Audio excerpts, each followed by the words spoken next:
the same. If people are not respecting you, it's because you are not giving them the blueprint to respect you. Let me give you an example. It's Father's Day weekend. How many of the men made an appointment to go by the barber because it's Father's Day weekend? Good job. Did you? Mother's Day weekend is booked in advance. Hair, nails, facial, massage, and the works. And most times, she is not waiting for you to make the appointment. So if you want people to see your light, to see that you are a man with a lot of emotions who is learning to navigate that, then you have to be. If you want to be appreciated, you have to show people how to. If you want the spaces, a lot of times the argument is that there are no spaces for men. It don't have any spaces for men. Well, what does space look like? I always want to know. What does that mean? So you don't have brethren? So you all don't talk to each other? The space that you are expecting to be created, you already have them. Are you talking to each other? Do you have friends, brethren, partners, who you could call and say, Mike, somehow this thing bothering me. I'm feeling good about this today. Without judgment. Women have those spaces. We love to, when it comes to talk, we love to talk. One thing we will do is tell you how we feel. We love to, but do you have those spaces? You have to create those spaces. It's been years, and it is difficult to rewrite those things, to chart a different course. But as long as you have me and you as friends, that's a space. This church environment, that's a space. Your family, that's another space. Don't wait for it to be created for you. How about creating it for yourself? Because that I have found, you could challenge me, that I have found is the difference between how women channel their spaces, because we socialize that way, and how men channel those spaces. You can't wait for it to be created. You can no longer be afraid to create those spaces. Because if you keep waiting, it will never happen. That's sad, eh? If you keep waiting for somebody to say something, you know why it's easier for creators, and I have people in practice as well who I know, this stuff was rolling out, mental health and women and mothers and appreciate, it's more sensationalized. That's just the reality. If you want those things, sometimes you have to take it. When you do, you give people permission to show up for you. If a gentleman is coming around me, and he come to my space and he has never even seen a croton bush in my house, not even a not the exora, not even a succulent. He never even see not a piece of green. And then you get very, very upset with that person because they've never brought you flowers. Well, darling, I didn't know you like flowers. I had no idea that that's something that you like. You didn't give me the blueprint. You never express it. You never did it for yourself first. You never did it for yourself first. When you have an issue, men, do you Call your spouse and say, we need to talk. Who to say that more? The woman. One thing about her, you see this space here? Once it here, like it can't go away. You can't turn it off. So you need to say something. But a man will. And he will have issues. Because we are human beings, let us be honest. Just as it is difficult to live with some men, it is difficult to live with some women. But will you say anything? No. I can't read your mind. So maybe turn the table, turn the tide a little bit. Nothing is wrong with expressing your emotion. What we need to teach boys is that, one, it is okay to express those emotions. And men, you're never too old to learn. It is okay to express those emotions. It's how. And of course, because of your biology, you may express those differently. So, men and depression, people don't realize that a man drinking is a sign of depression. Just because they're not in a corner crying or not answering the phone doesn't mean that they're not depressed. It just displays itself in different ways.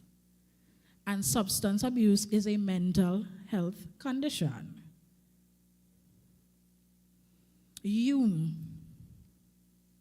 You have to turn the table. You have to take charge of this thing. So if you didn't make your appointment, those online and those in here, if you didn't make your appointment to douse up yourself and treat yourself nice, you're wrong. Because you have to give me the blueprint. When I see you start making an effort, it means that you are excited about that thing.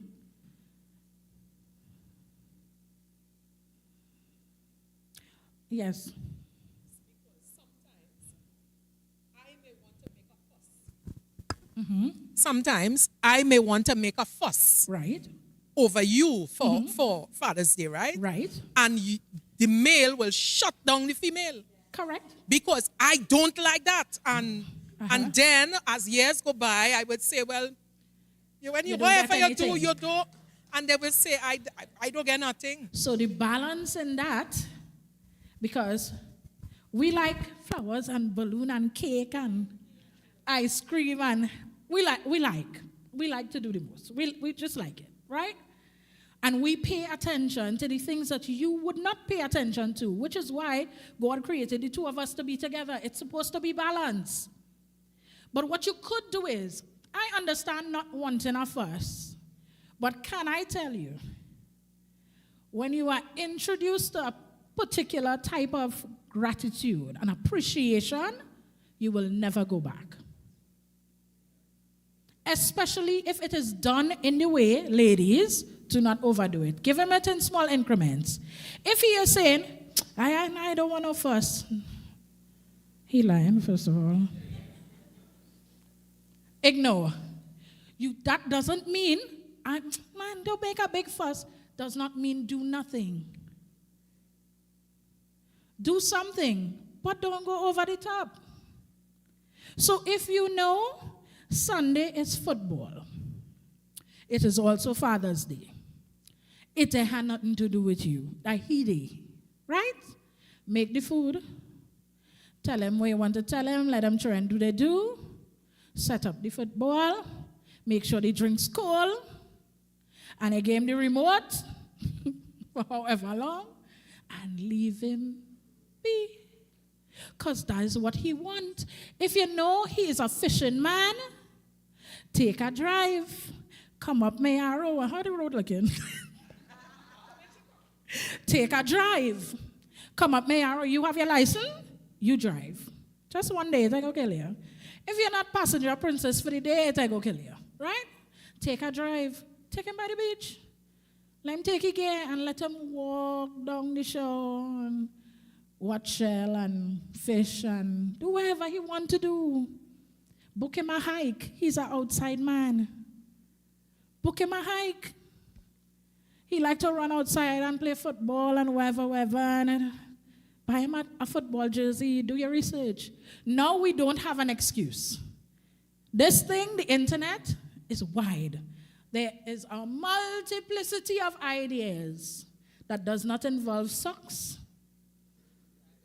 ties, handkerchiefs. We still have them. We still have handkerchief. Well, wash rag. That does not involve any of those things. You also have to know that person. You have to know what they would appreciate. Of course, if they're not a cake person, just don't get them the cake. They probably like sweet bread. Buy the sweet bread and stick a candle in it. Happy Father's Day. Daddy, Papa, whoever. Even if you eat all. Let me tell you something. Every Father's Day, I used to ask Daddy for money. But here what? I had to tax the money. Let me be honest, right? So if I ask him for 200, I'd take a little 40 because I go in and buy the things. I'd get something for me too. And plus as Daddy, I could dig out Daddy eye, right? And I would buy him his favorite things. What he liked to drink, what he liked to eat. And I want to sit down with Daddy and the two of us eat snack. But I buy him what he likes. And I get him what he likes to build better relationships. So, I'm just saying, it's Father's Day weekend. Happy Father's Day to all the fathers in our midst. We do appreciate you. We do value you. I cannot do what a man does. You see the conversation of, I don't need no man, that will never be me. I will not out of these lips. It will never be me because I do feel safer when you all are around. Let me be real. I feel very safe if my brother or my father or an uncle or some male figure is around. We feel safer with you all. I do appreciate that you work very hard. Some men just work real hard. I mean, we have those that don't. And we spend a lot of time focusing on the men who don't. And whatever you focus on, that is what will magnify in your eye. If that man is 80% good, my God, so you cannot overlook that 24, a few hours, just a few hours, because generally, he's a good person. So we value you. Also, we don't value you for what you do. That is a deeper conversation that we don't have time to go into. But you are not valued based on what you do or how much you can give. A lot of men are socialized to base their worth and their value based on how much they can do, how much they can give. And if you are not contributing, the Bible have a few scriptures for that. We know what he calls them, right? But your worth is not defined by that. You are something even greater than that. And a lot of people don't dig deep enough to understand that you are way more than what you contribute. While we appreciate that, we value you, your uniqueness, your own quiet strength. Those are the things that we value. So, I ramble enough.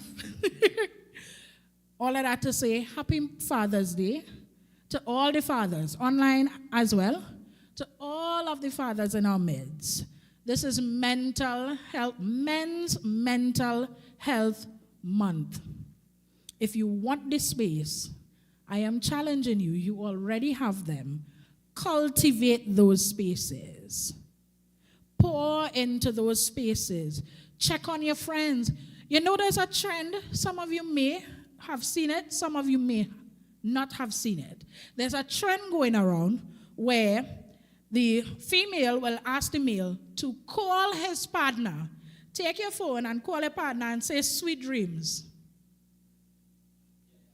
And the response is wild. Hey, sweet dreams, boy. Whoa! What kind of thing you want, boy?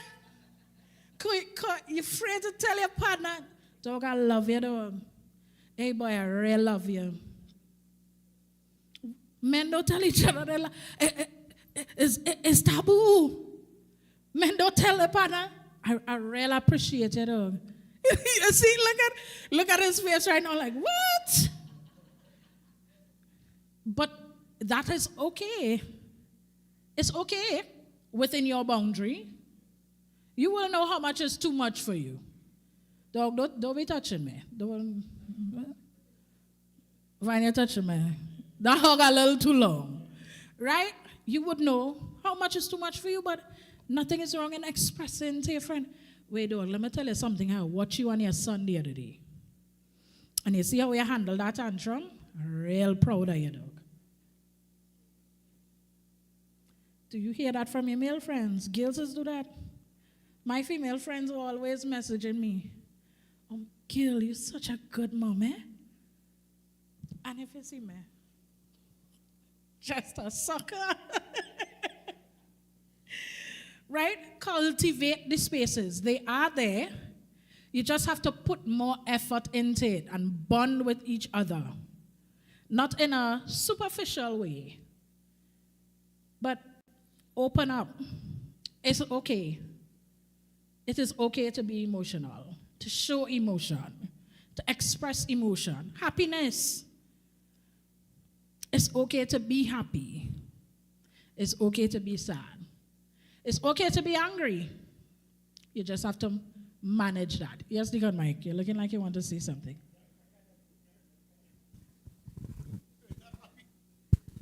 It's not Happy Father's Day, it's Happy New Year's Day.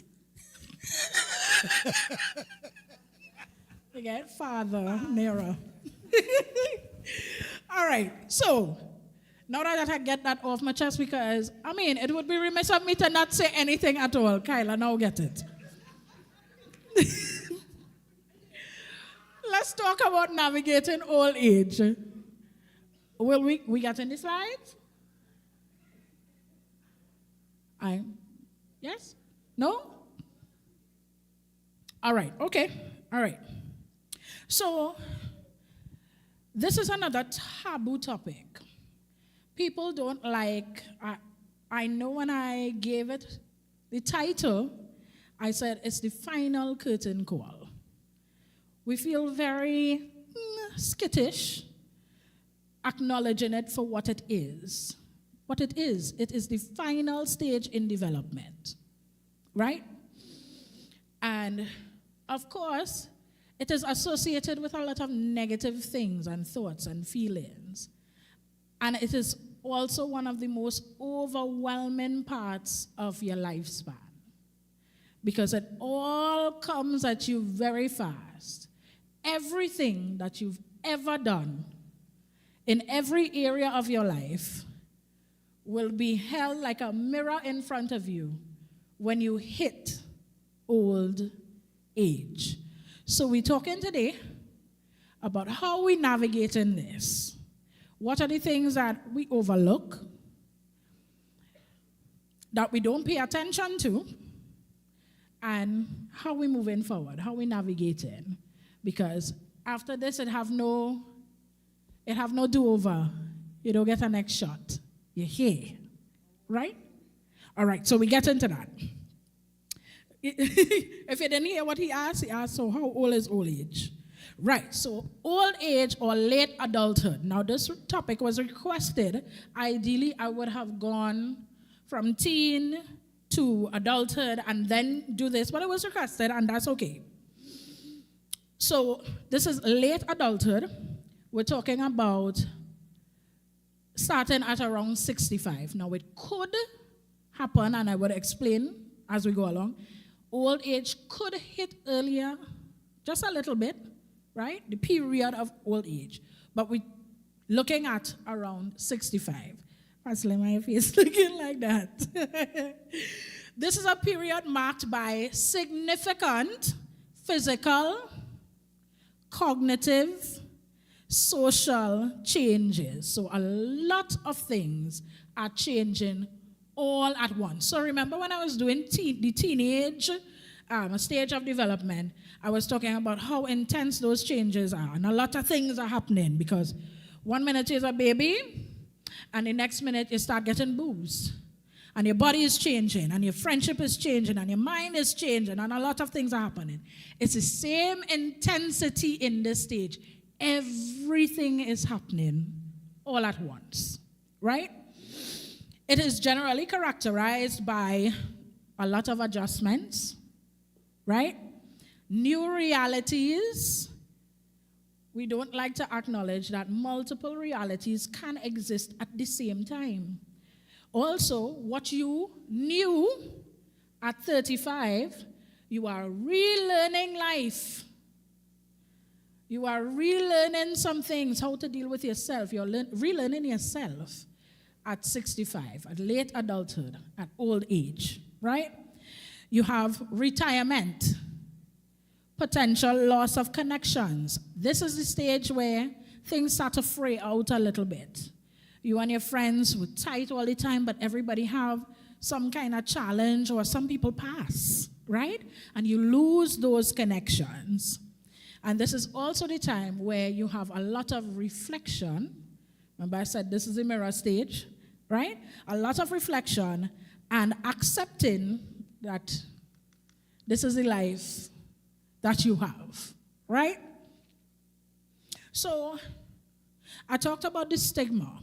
The reality is that we live in a society that values people being productive, and as long as you can no longer contribute to society and contribute to the economy and all those things, you are no longer productive, you are 65, it's time to retire, all right, off to the side. We do it in all areas. In church, we don't deal with it with grace. We don't acknowledge what is happening. And so you discard those people and you push them to the side. And we say, make room for the young. Which is true. You have to make room for the young. But there's a way to do that. There's a way to do that without making them feel like they are no longer valuable. Which most people in their old age feel but do not express. Right? So, the stigma around aging is deeply rooted in our cultural beliefs. Right? In some cultures, the old are revered. They are respected, deeply respected. In some cultures, you reach 65, we send you home. They might buy you a cake on work. You might get some paid racks, and well, the week after, somebody might message you and say, oh God, we miss you, and then silence. Life change, because you are not contributing anything here anymore. That's how quick you get replaced. Isn't that sad? That's how quick we replace things in some cultures, right? Youth is idolized. That's the ideal.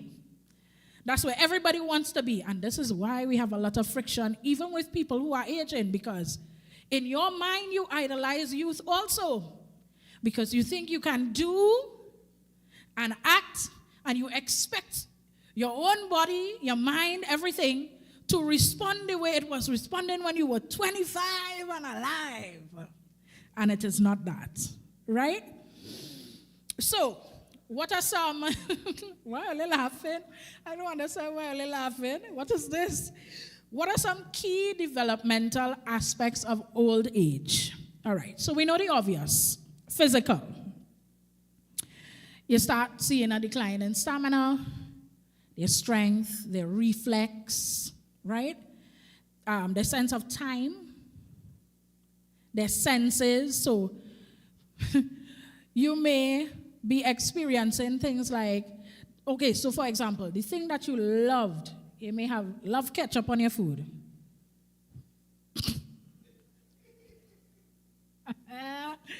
You love ketchup on your food, but all of a sudden, the same ketchup doesn't taste the same. And that could be very frustrating living in a house with people like that, right? Okay, so we're going down to the fourth slide. Right. So the taste change. They start to not see. They start having trouble to hear. So your senses, right? Along with changes in the skin. You could visibly see when somebody is getting older. For women, it may be the changes on the neck. That's an obvious one. Your skin on your hand starts to age. That's an obvious. No matter how much these celebrities do things to their face, their hand don't ever lie. Their hand never lie. You could see it. You could see it. It doesn't go away. I don't know why. I don't know what is the scientific process behind that, but it doesn't go away. So it shows. So the skin. Do you know also that their height might change? Not that they're going to literally shrink, but things like posture affects your height. So you may lose an inch or 2 or 3, right? Calcium deficiency, bone density, all of these things start to affect their height. So it's not that you are getting taller. It's that your mom or dad or grandpa, mom, please, it's swap, or grandpa may be hitting that stage of old age. So we have the physical development. Then we start having things like the cognitive decline. So somebody who was quick and sharp with mental maths, all of a sudden it starts taking them just a little bit longer. You realize that this response is not coming as fast, right? The memory, problem solving. You'll be able to go to dad with something and he could come up with a solution quick, but all of a sudden it's taking him a little longer. Or he's saying something, but you're not too sure what he's saying. You leave more confused than anything else. You don't really have the answer. That is getting older, right? Their cognitive ability is declining. When I was doing the presentation, I happened to look in a cupboard, and I saw a piece of paper that I had written something on in 2012. And the piece of paper is visibly brown. So I pull out a notebook and I watch the paper in the notebook and I watch the paper that I had folded up in a book, mind you. It wasn't exposed to anything. It got old. So imagine you have a brain, a lung or two, your kidney, all of these organs, they've been around for 50 years. That's a long time. That's a really long time. Your brain alone is taking in so much. For 50 years, 60 years, that's a long time. So, of course, it is natural for some things to start to decline, for some function to start to decline, because it's no longer as sharp as it used to be, right? So that one is obvious. We know that. A lot of us have experienced that. Your grandparents or your mom or dad, they start forgetting things, right? We have social and emotional changes. Change in social connections, discrimination, we will talk about those. Adjustment to economic and living situations. They may also experience changes in emotions, mood, and that also includes low self-esteem and a lack of self-confidence. Why is that? Because they're no longer able to do the things that they used to do, right? Remember earlier I was talking about people, a lot of us see our value as how much we can do. We don't just value ourselves. The average person doesn't, I'm great. Why are you great? Because I am. Very few people would say that. They'd say, I'm great because you know how much things I just do? And you start listing all of the things that you do because that is where you place value. So this period, when you take all that away from them, this is why some people, as soon as they retire, they do not last long. because they become inactive. You take that thing away from them, and they have no idea how to cope with this. This is new. This is strange. What do you mean? I'm no longer needed. And you have a decline, right? Let's move on to psychosocial. So elder years are a time of reflection on your life and acceptance or regret.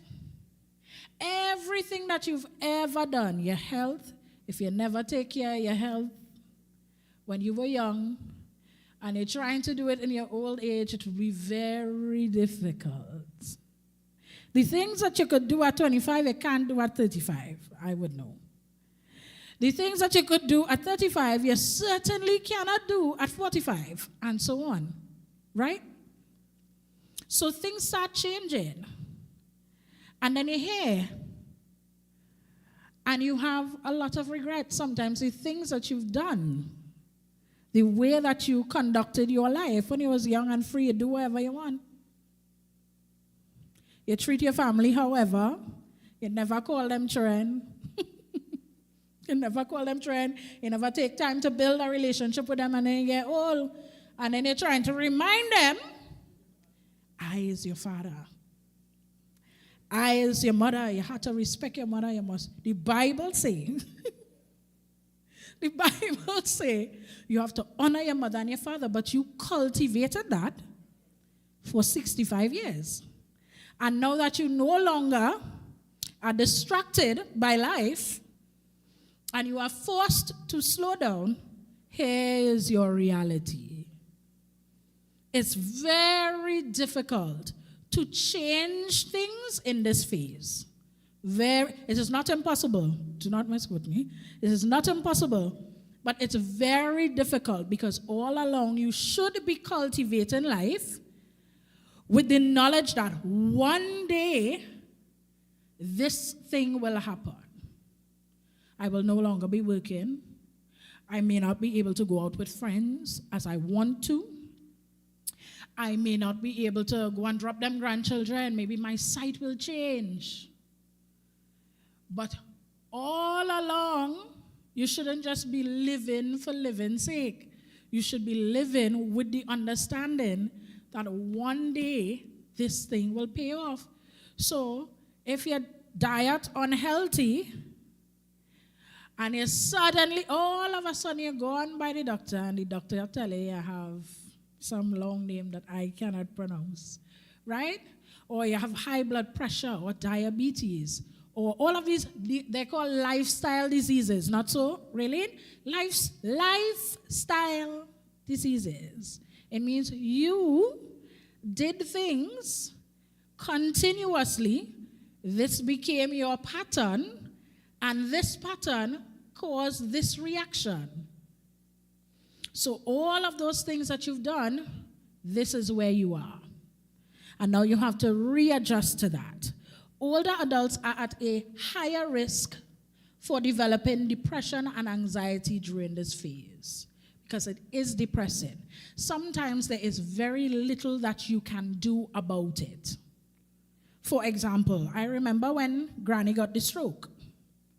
And she purpose in she mind, but sis love to eat what she love to eat, and she will do what she want to do, right? And you can't tell she what to do because she was very rude. Since she young, she cultivated that. She was very stubborn. I visit my grandmother. How old is Granny on my father's side? 96, thereabout. Don't quote me. And I realized Miss Lady drinking her tablets with Lucozade. So I say, hold up.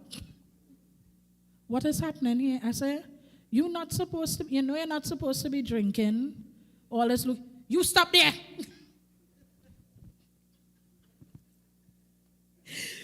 Madam get vexed. I say, you know what? You in your 90s, if you want to drink your Lucozade with your eye medication, your heart medication, your everywhere hurting you, this and that, and you want to do that, lover, you all in, you to age to drink your, I say, you know what, don't let me tell you what to do. You go ahead, because by now, She accustomed with that. That is what she doing. Why you coming to tell me to change? No, she's not going to do it, right? But a lot of them face depression and anxiety. That same grandmother was a type of person who was very active. So up until the pandemic, when you call Tamazine in a bus somewhere on this island knocking about. Oh, I'm going to go on us. What you doing there? Rain is falling. Rain falling for you. Rain not falling to she anywhere she want to go. She is going, and who's gonna stop her? You know what slow her down? Having to be inside. Drastic change. She literally dwindled because she was no longer able to be outside and active and do what she want and go where she want and explore. And that changed, and she gets sad. And then during that time, a lot of people died. A lot of her friends died. And you could see visibly how much it impacted her. But we don't really focus on, you just say, well, that's expected. That's supposed to happen. But they're sad. And a lot of them are not expressing that. They are depressed.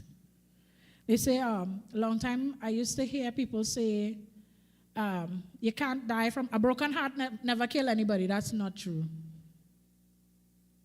It most certainly can. Why do you think two people would be living together? We were so afraid to tell my grandfather that the love of his life goes.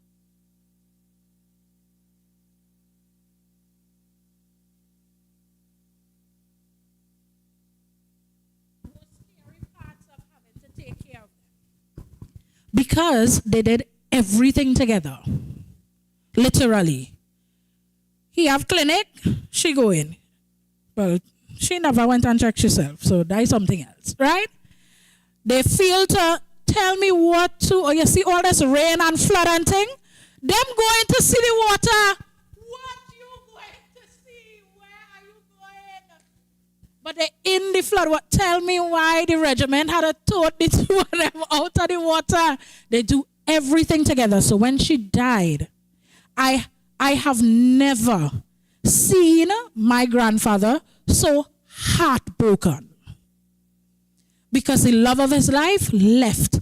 And when she died, he did last longer than we expected, but there was a slow decline. And then at one point, it went from going slow and it just dropped. And he was no more. Because they do feel sad. It is a drastic change. It is hard to navigate. Your life no longer looks like what it used to look like, right? And then we have behavioral changes. You see this one? You expect that because they were here on this earth for 65 plus years, and they are accustomed behaving a certain way and rationalizing and critically thinking, you expect you as a big man. So I had to tell you so and so and so. There are changes happening. Once a man, what? Twice a child. Literally, they're not doing it on purpose. They are experiencing old age. And let me tell you, I have a lot of experience with old people. For those of you who don't know, my mother is an only child.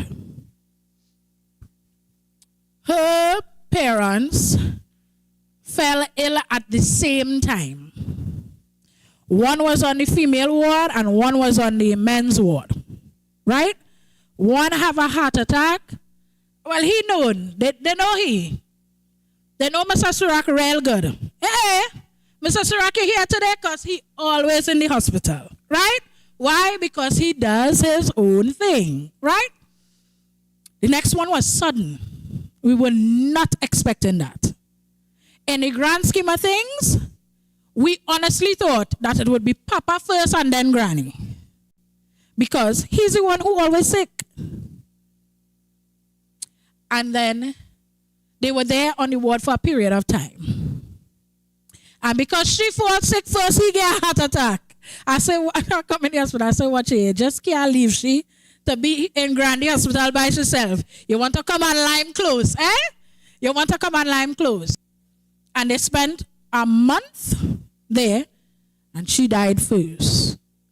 And he died after. With a lot of complications. A lot of complications. But the most difficult part of dealing with older people was not the physical, because you expect that. It was the behavior change. It's like literally looking at a completely different person. And I did not know how to deal with it. Thank God for grace. But it was the most challenging part, because I was very confused. How could this person who have so much sense do these things? It baffled me. How? I'll explain why. So let's look at some of those behavioral changes. Next slide. We're talking about increased irritability and agitation. You may have somebody in your congregation who they have been functioning for a long time. You know them real good. They're here for years, 30 plus years. They're getting older. All of a sudden, the drums start to irritate them. You know that happened to Granny? Do you remember? I kid you not. Granny stopped going to church because she can't take that noise. Them down there, it's only noise. Utung. Mind you, this is a lady who like music. Papa too. Papa like a little music box. He take any little pension and he go and buy a new stereo. And when you see put that stereo up on that ledge on an evening, it's hard pounds. But all of a sudden, the hard pounds is too much. They're irritated by the same thing that they actually like. So they start making a bacchanal in church. Because they see them sister young people they have down there. And them young people feel, and she started to quarrel. But looking back on it, it was because she was entering old age. She started to get irritated by the same things that she liked all the time. They enjoyed that. It started to irritate them. Everything. They start answering you rough. They start quarreling for every little thing, you know. Grandchildren will say that, I don't like to go by Granny. Granny always like to quarrel. Granny always quarreling for something. She's old. Right? They get aggressive and combative. Some of them get very violent. They start to hit out of nowhere. You never grew up hitting me. What you hitting me for? A time Papa charged me in Mount. And I said, fight me. I will fight you for all these people here to see. Fight me. Grab me out and stick the tablet in your mouth. Take your tablet. You get very, very combative. You can't tell me what to do. Right? They start withdrawing from certain social activities. Somebody who was outgoing, loved to be outdoors, sometimes they start losing interest in those things. They love to read, and you're buying them a whole set of books. You say, right, now that you're retired, you know what would be a nice gift? Mommy loves to read. And they buy all the books and she have it parked up there. And so, Mommy, how the book going? And she really answer, and you realize she's not reading them. She's losing interest in the things that she would usually have interest in. Right? So that's a sign. Repetitive behavior. So they start repeating the same thing over and over. Over and over. And they say, but you just tell me that. No, I never tell you that. Big fight. I never tell you that. Right? They start repeating things. They start going to the same places. Sometimes places, things, smell, sound hold a specific memory for them. And they keep going back to that spot. For example, people who migrate often want to come back home when they hit a particular age, because home rings something for them mentally, right? Inappropriate behavior. Let me tell all this joke. There came the time when Papa had to go to a nursing home. And the nurse tell me that my grandfather slapped her on the bottom. And I said, absolutely not. Not Surak. Never. But never. Until maybe like the next week or so, a pastor check him and he sit down there and he watching she, but I watching him because I watching the body language and he wait till she pass and he put his hand and he pow. I say, hey! And when I literally, like when you catch a toddler doing something they shouldn't do, he just straighten up. And he bend his head, he feels shame. Of course, he get vexed first because now you embarrass me. And he feels shame because what? What it is I just do? Inappropriate. They say inappropriate things. So they no longer have social cues. They don't understand social setting. So they start making smutty jokes. It's a sign of old age. Inappropriate behavior. They start losing cognition. So their EQ, their emotional intelligence, will decline. That's a sign of old age, right? We know this one, changes in their sleep pattern. Old people don't like to wake up early. They wake up early. Some of them, right? Or they may sleep for 2 hours, they can't go back to sleep. It is a sign of old age. These are things that you consult with your doctor with, right? Paranoia and suspiciousness. Mommy told me countless stories of being accused of thieving your grandmother money. Somebody thieved my money. I had $100 here. Where? There. Any been? I had $100 there and somebody thieved it. It's a sign of old age, right? Delusions and hallucinations. I think this one also hit me very hard dealing with my grandfather. So story time. So Granny died. He insists he not coming to live by us. And the social worker let me know, you cannot force him. I say, what? This man have a pacemaker. He have this complication, that complication. This is wrong. I said, he cannot stay by himself. She said, you cannot force him. I said, so basically you're telling me wait till something happen and then I could remove him. Yes, because guess what he started to do? Now, Papa and I very tight. He start going and telling the nurses that I am bad treating him. That's how the social worker get involved, eh? That this girl just follow him all the time. That this girl, I almost get in trouble because my grandfather is an Indian man and here comes this little black girl and what you doing behind this old Indian man taking advantage of him? So I get called into a meeting. Almost put me in trouble, right? But it's because of his age. So, all right, we can't force him to go. So we leave him by himself. We drop in food every day. We're making sure he takes his medication morning and evening.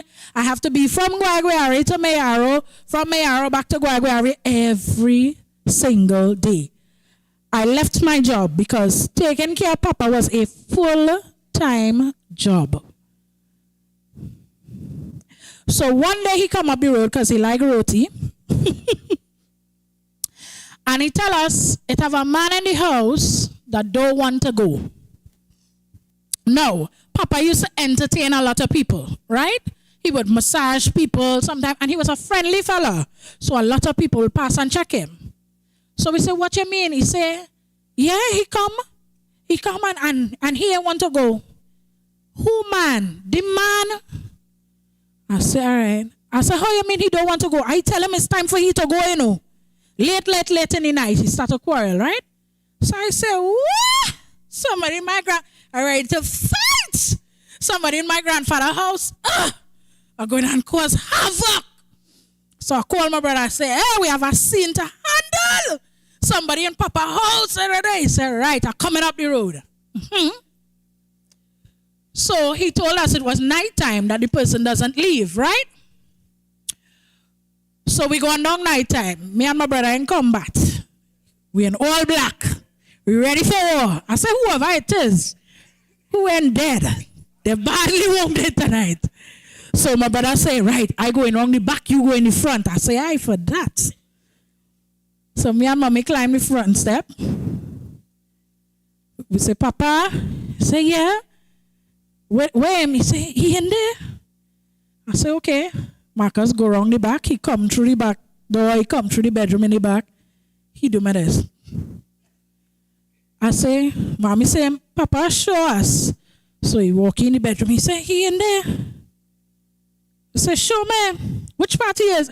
But now, where he is put into had a big wardrobe that we removed, right? So it's just a smaller little, have a little mirror and a little cupboard.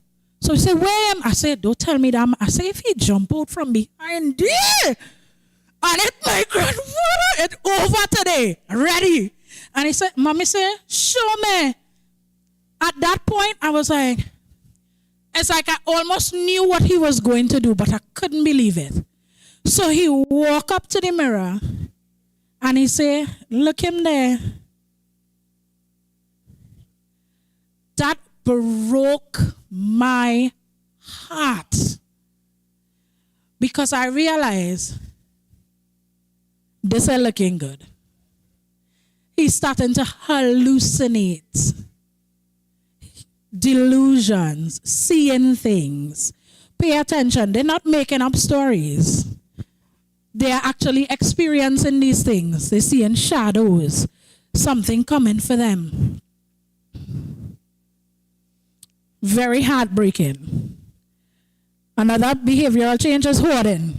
Oh, why are you looking like that? Don't look like that here. Hoarding.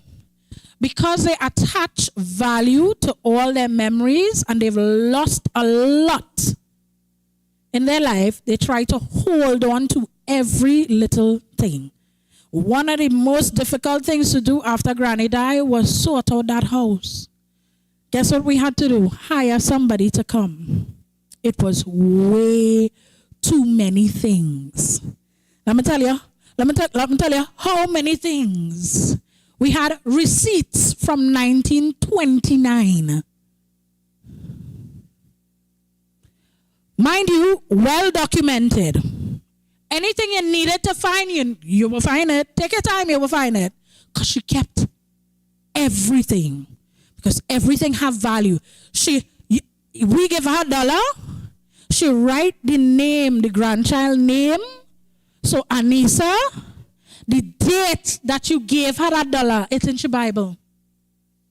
She kept everything, holding on to things.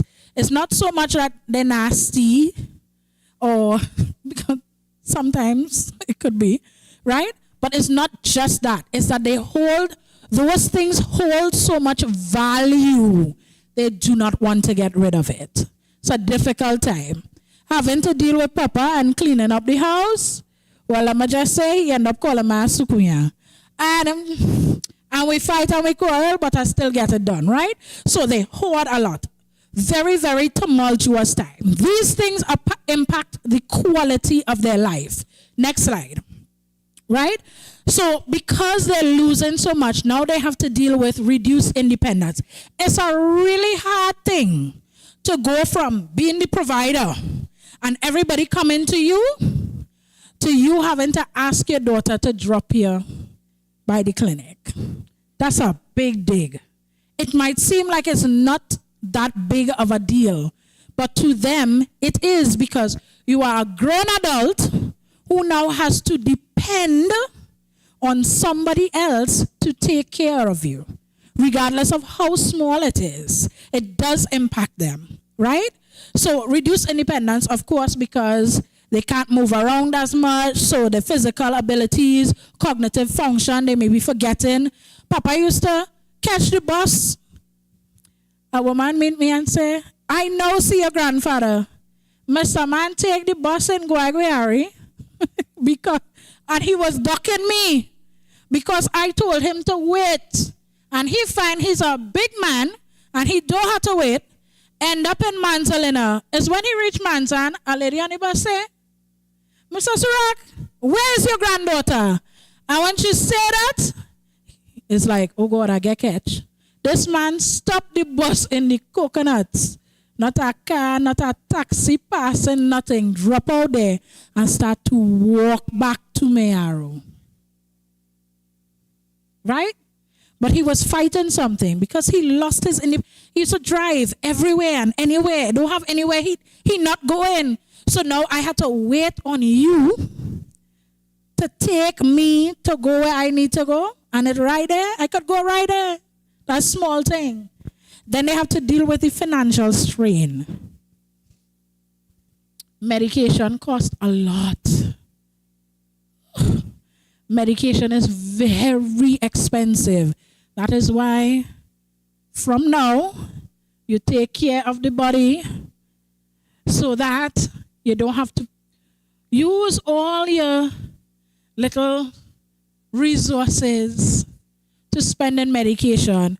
Most of my grandfather's pension went towards tablets, about 20-something tablets a day. $2,500 every month gone down the drain. Lifestyle choices. In his young age, he used to smoke. And it came back to bite him very hard. So he was living in a cardiology clinic. And he was not telling the truth also. Because he was struggling and nobody knew. Because the doctor asked him, Mr. Surak, what age you stopped smoking? I watch him. I said, do not lie. Do not lie. Shame to say. He was still doing it. He was hiding to do it. Right? But it was a very costly habit. It feels good when you're young. Feels good to have the ice cream and the cake. A good dulce de leche and you put some extra caramel sauce on it. Woo! Feels so good. It will cost you. If that is a regular habit, it will cost you. Medication is expensive. And then you may have to live with children, right? Some people do not own their own homes. They don't have cars and all of these things. You didn't put away for the rainy day. Some people can't. You know, that's a reality also. Some people cannot. They live in paycheck to paycheck. They have just enough to pay them bills and keep going. They have no extra to give guardian to make a little pension plan. So they can have a little bit. And now the rules for pension is so rigid and almost inhumane. Just almost inhumane. The things that we are putting our pensioners through just to get this allowance at the end of it is it's a very difficult time. A lot of them are not eating properly. They can't afford it. By the time you pay rent and you buy too little thing to eat, they might buy some crackers because they love their crackers and they believe in their crackers. And they buy some crackers and they buy the basics, rice, a little bit of flour, and they make it stretch. They have no money. Think about the elderly people in our congregation. They want to come. They can't afford to come. It's a lot, right? So they're facing difficulties because now you don't have that earning power. It has drastically reduced. And of course, their health concerns, chronic illnesses, and other mental and well-being lifestyle things, right? So we're moving on. Some myths about navigating old age. It's not a one-size-fits-all. It's not mandatory that all old people will forget. That is not true. It's not mandatory that, well, all of we have to have something, you know. That's not true. If you are treating your body right, if you are active, a little Sudoku. My grandmother used to do things to keep her brain active. then dementia doesn't have to be your portion. If you are making time to seek out your doctor, consult with your doctors. We are afraid to go to the doctor. You get a pain, and you're nursing that pain for forever because you're afraid to go. Second, it's gas. Every single thing is gas. And gas growing and developing and squeezing your vein in your head. The gas. And then all of a sudden the gas take you out. Right? Do not be afraid. I know that everybody cannot afford private health either. But the public health is there. Ban your belly. Yeah. Walk with a book or two. Make sure you pack your crackers and your onion sandwich, according to my grandmother, and go and see your doctor. Do not wait till it is late. It is not mandatory that you will. Yes, there are things that will happen. So you will feel aches and pains. You will be tired. You will sleep a lot. Right? You're storing up energy. That's natural. But what is not mandatory is for you to have high blood pressure. We don't all have to have high blood pressure. So all the old people in the clinic, everybody there together, all of us in the clinic. You know, that's something that I do not subscribe to since I was very, very young. If I go to the doctor and you tell me this is what it is, the minute you say, so you may have to, live with this for a very long time, I say it the very Pentecostal way. I rebuke that in Jesus' name. And I work towards correcting whatever it is. So when I went to the eye clinic, they said your eyes are very sensitive, your eyelids are very sensitive. You cannot share your makeup, your mascara, your eye pencil. I could tell if mommy teeth a little way. I could tell if I go to a show and you have your things there and I step out and somebody use that eyeshadow, I can tell. The biggest eye. I don't know what it is. My eye will say, There's have foreign particles on it.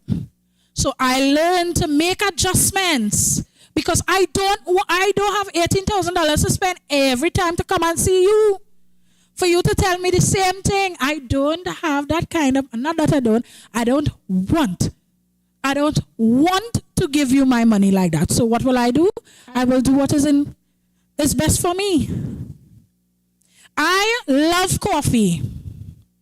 Me and coffee go together real good. I love a good cup of coffee. But since I was a teenager, I had a problem with retaining water. And there was a health fair. I went to the health fair and they said, so she asked, do you have any issues, anything happening that you probably want to ask? And I asked her, why am I so sore? And she said, oh, maybe. So she asked me a few questions and then she said, here's what I want you to do. Don't drink any soda. Cut out all the caffeine because the caffeine is causing you to retain water. Because she asked, what you like to eat, what you like to drink. And I said, okay. And I tried it. And I had no problems. And then the next month, I do what I want. And I had problems. So ever so often, I just feel for a good cup of coffee in the morning. And I like a good Jamaican roast. Oh my God. But it don't like me. I get severe migraines, crippling, debilitating migraines because I am caffeine sensitive. So if I know I am caffeine sensitive, why would I want to put myself through that? I had to learn and find alternative ways to enjoy it without having to deal with all this pain and discomfort. You know that you are hypertensive. Why are you snacking on cheese sticks and popcorn with extra salt and butter? If you are diabetic, insulin resistant, and all of those things, why are you sucking sweet in the night? My grandmother used to buy boxes of chocolate digestive. When she go to the supermarket, she must put that, and don't ask you no question. My money spending for this, right? But you're not supposed to have that. My grandfather going down with a lie. The doctor never tell, I'm not diabetic. Only for me, I still see that medication. I take note of all. And when I go home, I research all and realize you're taking pills that meant for diabetics. I said, I'm going to tell you something, man, you will fight. Because you know you're not supposed to be doing it. So, the time to do it, be proactive, not reactive. Right? Be proactive. Don't wait till things get bad. It is more difficult to make adjustments in your old age than it is to correct those lifestyle behaviors and choices when you're a bit younger. You prepare, because remember, it's inevitable. Everybody gonna get old. It doesn't matter what you do. It doesn't matter how much 5K you run in. You will get old. It is appointed, right? So make the transition enjoyable. Next slide, right? Make the transition enjoyable. The reason why we have so much difficulty in old age on both ends, the people who are experiencing it and our loved ones, we do not want to accept that this is where this person is. And that makes the whole process a lot more challenging. I am not saying that you should say, well, I retire now, I just gonna pack up in the corner here and wait to die. Like Melman on Madagascar, the giraffe. He always gloomy. He always waiting to die. He ready to dig a hole in his sand, put his head on it, and wait to die. I'm not saying that. That's not enjoyable. Because inactivity will speed up that process. So that's how it can happen before 65. If you're not doing things to keep yourself active, take a walk out. When is the last time you walk outside your house and go and get some sunshine? That's a practice I do all the time. The sun charges you up. Sometimes when people are depressed, we encourage them to get fresh air. Walk outside. My deacon Mike is weak, right? Go outside. I make it a practice sometimes. When I drop Kyla off to school, I sit outside in the sun for a little bit. Just sit outside and get some fresh air. Get some sunlight, some vitamin D, right? Get some vitamin D because it combats depression. Don't sit inside and crochet whole day. Go outside. Open the window and get some fresh air. Your air conditioner is beautiful, but go outside. You have lots to explore. Plant something. Keep yourself active. Start pouring all that love and care and attention into something else. You know what I love to see? I always admire the grandparents in the waiting line for pickup time. Pick up and drop off. They come diligently and the grandparents just reach early. Because mind you, if you come late, the grandparents take up the line. They get the premium spots, right? And let me tell you, these grandparents so dedicated. They come in with the umbrella, the little bottle of water. They're treating these children like princesses. These big, I see one in Form 4, and Grandpa, he barely walking fast. He's trying to keep up with you, but the bag on the back, you could take it off his back, but he finds so much joy in going to pick them up because this is your new life. You don't have to sit and wither away, right? So the goal is to be proactive. Regular exercise, the diet, regular checkups. Don't be afraid of your doctors and healthcare professionals. They were trained to help you. They are trained to help you. So as much as I want to sit at home and drink some bush tea I have to know that it is not gas, and I have to find myself by a healthcare provider, right? Don't be afraid of them. Find new hobbies. Do things with your hands so that you stay sharp, right? Maintain your cognitive health. Maintain your social relationships as much as possible. One of the things we need to work on in church is having a group for elderly persons to keep them active. You don't just, Pastor Lynn was in charge of the worship team, and he said, well, Pastor Lynn, we want to give somebody younger, and we talk about secession and all of that, and let's just sit down. She's going to wither away. She said, God forbid, wow. Says, rebuke me, right? They're going to wither away because you took something that they've done for years, and now it's as though they don't have any value because they're old. We need to work on cultivating some spaces for our older persons. They need something to do, very literally. Put them in the children's ministry.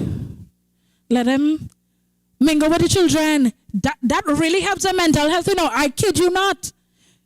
Why I think in old age homes and so forth, the younger people come and they read for them.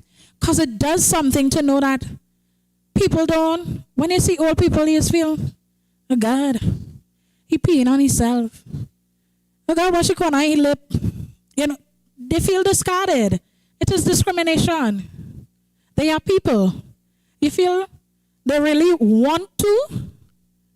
When Virginia got that stroke and couldn't hold her urine and peed on herself in the back of my father's car, she wanted to die. She wanted to die because there's a lady who, I never smell my grandmother breath bad because you will never catch her slipping. She will comb that hair. She will make sure she bathe every day. And if you reach too early, she'll say, don't talk to me, I ain't brushed my teeth for the morning. So she take pride in herself. So to come from that, to having to pee in the back of my family car, what is this? And what did we do? They reassured her, it's okay. That does happen. Because they will feel shame. They will be embarrassed. Because sometimes they can't control it. Right? So maintain healthy relationships.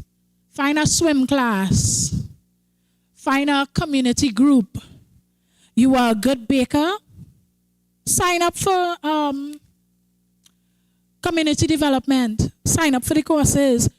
In my graduation, the oldest graduate was 80-something. 80-something years old. And he come back to school because he want to. That was so inspiring to me because it doesn't mean that life stops at 65. It's not park up and wither away. As long as you're breathing and you are able to do it, right? That's how you will build connections with people. Go out. Don't park up home all the time. Go outside. Call a friend. Stay connected, right? Financial planning is important. Caribbean people don't like to talk about money and death. It is a part of life. It is going to happen. Talk about what the next steps are. Put something in place, $1. Put it down somewhere. Rest it down. Right? Do something. We have lots of financial people in here. Right? Look into it. Because one of the most stressful things to have to navigate is losing someone and then trying to find money to bury them. A burial's so expensive. I feel I need to invest in a funeral home because, wow, that's a lot of money, right? So you have to have a plan. You know it is coming. One day it is going to come. What's your plan? You're not going to be able to run your business like you're accustomed to. So what are you going to do? You have to have a plan. Start thinking about it. Right? As you age, it's important to find new ways to contribute to society. This is the time you have all the time. Volunteer. Find something to do. Go, they want readers in the book club. Go read to children because that's what you like to do. You like to sew. So teach somebody to sew, start a little class. People will come.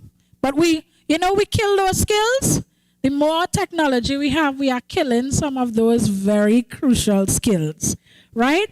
Find new ways to contribute to society while you're reflecting on your life's journey. It will be so wonderful to pass your legacy on to somebody else, because this is the stage to do so. Pour into somebody else, right? Accept that change is natural and focus on opportunities to grow and adapt. You can't physically make it. You cannot physically make it. Shift your perspective, right? End of life planning is important. Reflect on what you want your wishes to be. We don't like to talk about that. Nobody talking about that. When I die, this is what I would like. This is where this is. I had that conversation with Kyle a long time. I say, when I die, you will be fine, right? I did this, I did this, I did this. So that you don't have to hurt your head. You could cry for me without having to cry and think, how I burying she? Talk about it. It is a part of life. How do you want your celebration to look? Why are we afraid to talk about that? How you want your celebration to look? I don't want nobody come in black. I know people that say that. Nobody don't come in black in hair. Wear green. That's my favorite color. And I don't want Aneesa to sing. I never really like she. My grandmother used to say, you see, all the people who don't like me, when you're here dead, I will pull the pig too. Right? Say what it is you want. What do you want to see? How do you wish for your final rites to be? Maybe they will carry it out and maybe they will not. But at that point, it wouldn't matter, right? However, talk about it. Why don't we talk about it? It's so uncomfortable. But talk about it. Especially as you decline. It's important to share with your loved ones where your heart is. What it is you would like to see. Hear me. When I die, I want X and X and X. Do not spend money on my grandmother. Do that. She in the hospital with the tube down she throat and whatever. Put she money where because she have to buy brick and she have to do this and she have to do. She said what she wanted. she tell me what she wanted to do and she find the strength to say that. And when she done, she went back and sleep. Talk about it. It's a part of life. It is inevitable. Don't let it take you by surprise. Because you really don't know. You have no idea. So you don't have to wait until this stage to talk about it, right? End of life planning is important because it is inevitable. It's bound to happen. If COVID didn't teach you nothing, is that you could come today and you see this person and young and strong, old, in between, it could happen. And what next? Put things in place because it is unfair, men and women, to leave your children in a quandary. Especially now because we have so many avenues to put things in place and to talk about it. Do the right thing. Talk about it. Tell them. From Maruga, I want you all to go up the road. Pastor Bob come did that in a sermon. He is from Guayguayari. Everybody know he neighbor string tie in Guayguayari. He does always say he for Guaya people. They having football, Pastor Bob come in it. The girls playing netball, Pastor Bob come in it. Somebody getting married, they had to call Pastor Bob. He leave Guaya years now. But he always say his neighbor string tie in Guaya.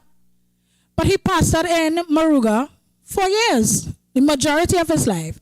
And then one Sunday, he made a declaration and he said, listen to me. Don't fight up to get me in Guaya. Bury me. Right? Because that would be a lot for his wife. They didn't have children. They had no children. He had his church family. But he knew the relationship that he had with his Guaya people, they will come. And they did that. And shortly after he did die, after he released his wife, he did die very peacefully. And they bury him in Maruga, Indian Walk. And Guaya people came because we love the man bad. So we had to show up. Tell people what you want. Say how you want this thing to go.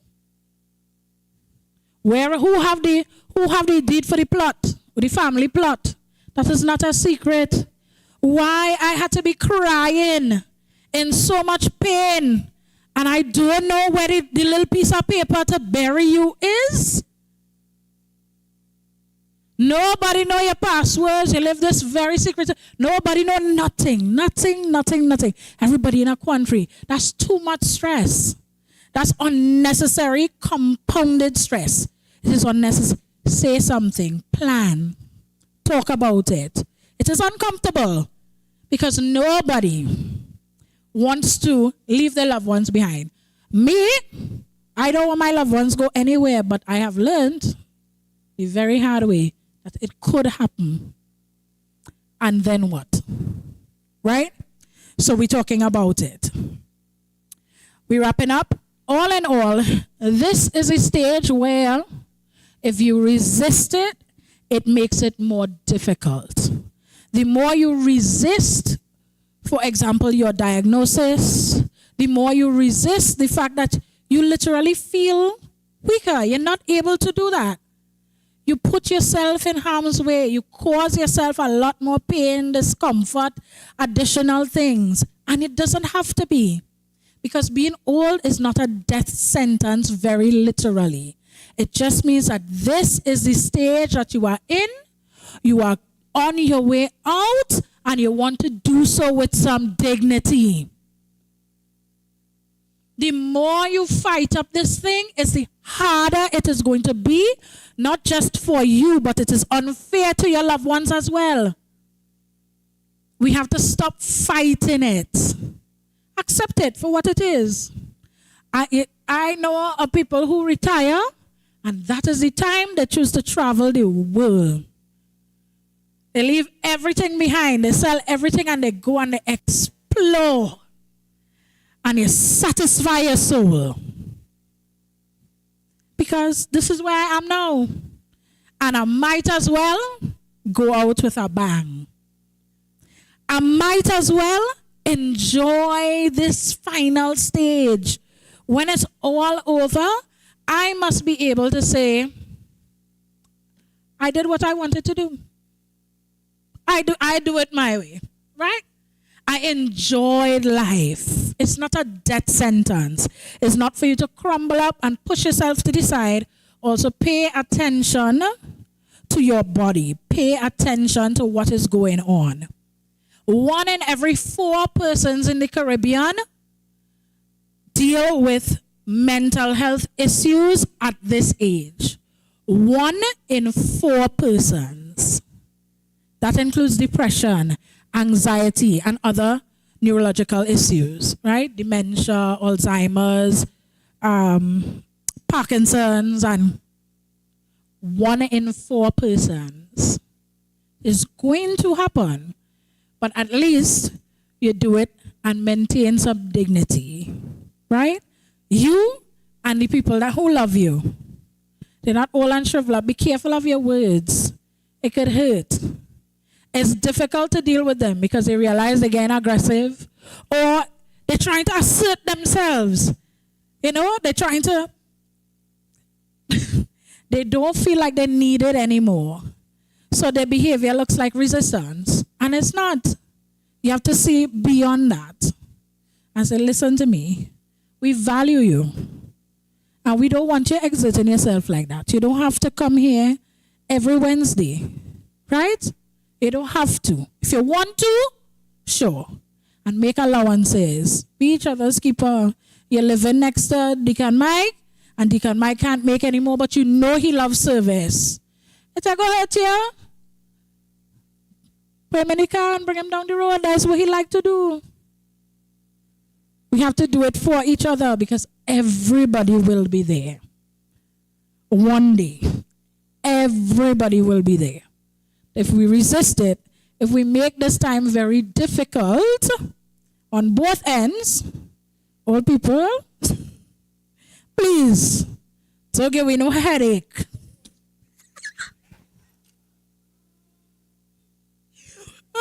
Please, don't give me no headache, right? Embrace this journey. It is a beautiful time. I love seeing older people out and about and doing their own little do, and they'll find joy in dressing up. I have a lady who has come to church. Let me tell you, you could see she puts everything into Sunday morning when she have to come to church. Pearls. She have this one red lipstick that she love. Oh! And when you hear she step in, you know she is here. And you can't tell her anything. She love herself. Love yourself. It's not the time to just throw yourself away.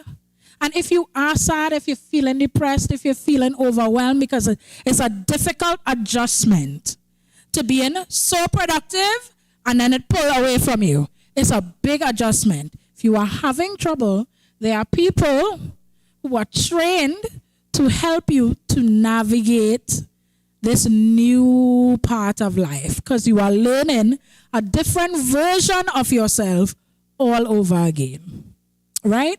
So, if we have any questions, comments, or concerns, you could feel free to ask now. If not, we will wrap it up. Don't pay hand on your head. Hey, Marcus. Yeah? So we good to go. All right. So we will all be there one day. Hopefully it gives you fresh perspective. For those of us who are not quite there yet, remember to be mindful that everything you do now will reflect when you get older. So hold yourself accountable. If you know you don't want to be packed up with pain and suffering, and you can't go nowhere, then you're going to have to do the things. You're going to have to push yourself a little bit. Because the human body is a very powerful thing, right? Then you have to do what is necessary. Behavior-wise, family-wise. If you are neglecting them now, it's going to be very difficult to navigate in your old age. And let me mention this before I wrap up. Putting your loved one in the care of a nurse, a nursing home, getting assistance, we need to unlearn that it is for people who don't care about their loved ones. That is absolutely inaccurate. Here's why. I am not a nurse. I am not trained in geriatric care. We take these things for granted. Because they feel them little geriatric nurse, everybody doing that course, they train for that. Because I guarantee you, I cannot do it. When my grandmother died, I took on the responsibility. And I was doing so without complaining. Right? He was getting his medication. He was not missing any clinic appointments. I was doing the best that I could. But when his mental health started to decline, and he started to do some crazy things. I will give you an example because there is no shame in this. It happens. Papa started to defecate anywhere. Anywhere.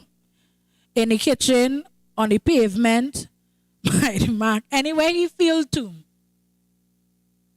That's a sign. And I'm not trained to deal with that. So the rude awakening happened first when he started to hallucinate. That was number one. But you see, when he started to lose his mind, I could not do it. And we had a conversation with him. Well, that was a trip. Expected. It's expected. And I'm telling you, I did not want to do it. Because I felt like I was giving up on him. I felt guilty. Let me say what it was. I felt guilty for having to put him there as if he was far away. He was literally 5 minutes away. For having to put him there. Because people who do that are cruel. They don't love their family. That is not true. I had to recognize that I could not do and I could not give him the care that he needed. And then also, it was affecting me because I had to literally put my life on pause as a young mother to take care of him 24/7. At some point, I lost myself because all you know is to pour into somebody else. You don't know yourself doing anything else. And the time came when I knew I wanted to go back to school. And all of it happened at the same time. I was feeling the tug, and then he started to lose it. And I remember the day that we dropped him off. I dropped him off, and he went silent. And he said nothing. And that hurt me so bad. I went on the side of the house. I wish I had a pillow. And I put my hand over my mouth and I scream into my hand because it's hard. It's hard to put that person there, but I also knew that I could not do for him what he needed. Eventually he spoke. And you know what he did? He blessed me. Before he died, he blessed me. When he finally started to talk, I tell him, I say, I hope you don't feel that I don't like you. And I cry. I say, but it's not that I don't care about you. I want to go back to school. And I have so much things I want to do. And you need the help. And they have nurses here 24/7 and a doctor always here. And I explained to him and he sat down and he held my hand and he said, I bless you. And thanks for all you did. Because he knew it was a sacrifice and he said some other things. But he blessed me. And we patched up that. And not long after, he passed. It's not inhumane. Sometimes you have to allow other people to help you because it gets too much. This is a very difficult period, not just for them, but for the family as well. It's hard to watch your loved one, somebody who you know, vibrant and so active, just dwindle away before you. That's very hard. It's real hard for me to lift him up, to change our pampers. I don't know what I'm doing. I'm not trained for this. I could get training, but it was at the point where it was too late for that. It was too late for that. So, additional care is not a curse. You're not ungrateful. You're not a bad person. It's not a bad place. Some of these places, they're able to interact with people in their age group, stay active. Some of these homes have a lot of things and activities that they actually enjoy. So it boosts their mental health because they have somebody to blag with whole day. You don't have time to blag whole day. You don't have time for that. Somebody had to make money to keep him in the home, right? Somebody had to make money to keep him alive. But it is a hard decision. But it's not a cruel decision. It does not mean that you do not love that person. Because sometimes love is doing the hard thing. And sometimes the right thing is the hardest thing to do. Also have that conversation with your family. If it gets too much, don't be afraid. Do what you have to do. Because I will be okay. Right? So, we're going to wrap up. I'm going to hand back over to Pastor Len. Everybody, we could stand now and we end on time.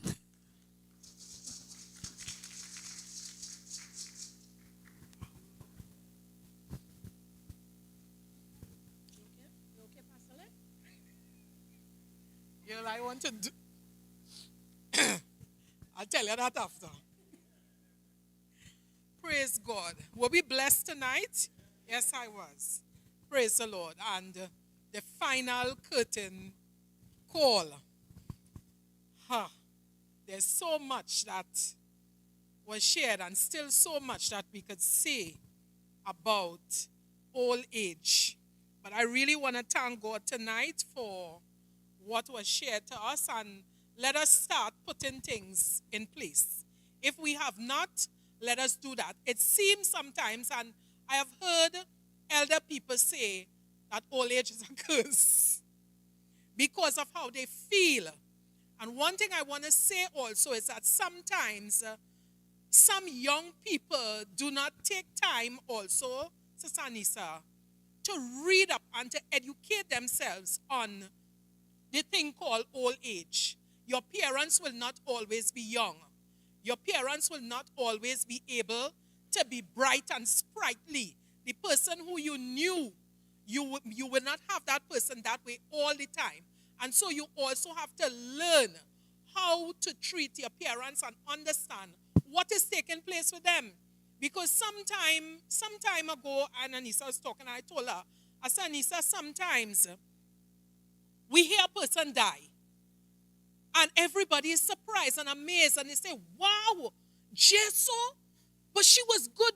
No, she wasn't good. But she did not share it with you because you can't handle it. If I come and I tell you, these days my head's spinning, or I say, come and help me to cross the road now. Hold my hand now. What happened? Don't let go of yourself. You have to fight. But my head's spinning. But you're not understanding that your parents, they are changing. I am very thankful to God for that. And I say I won't give you any trouble. For two reasons. Let me tell you, in the presence of God and the many witnesses. Let me tell you why. I appreciate all that you have done.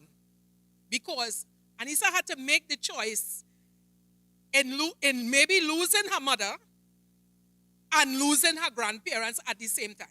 So the decision was made.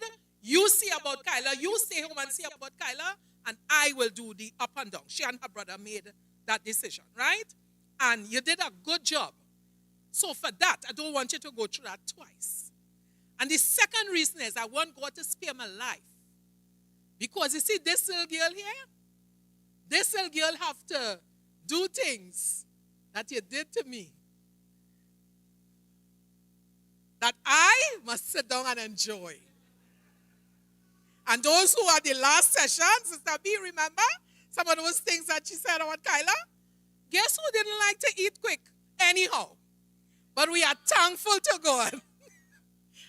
No, we're not going back there, Kyla. I'm not going back there, Kyla. You are my girl. I'm not going back there. So we are thankful to God tonight, and I want to thank everybody for coming out tonight. God bless you. And let us take up our offering. Let us take up our offering tonight. Busy Pooh, they can help us with the bag, with the offering. Okay. Oh, we have Sister Keisha.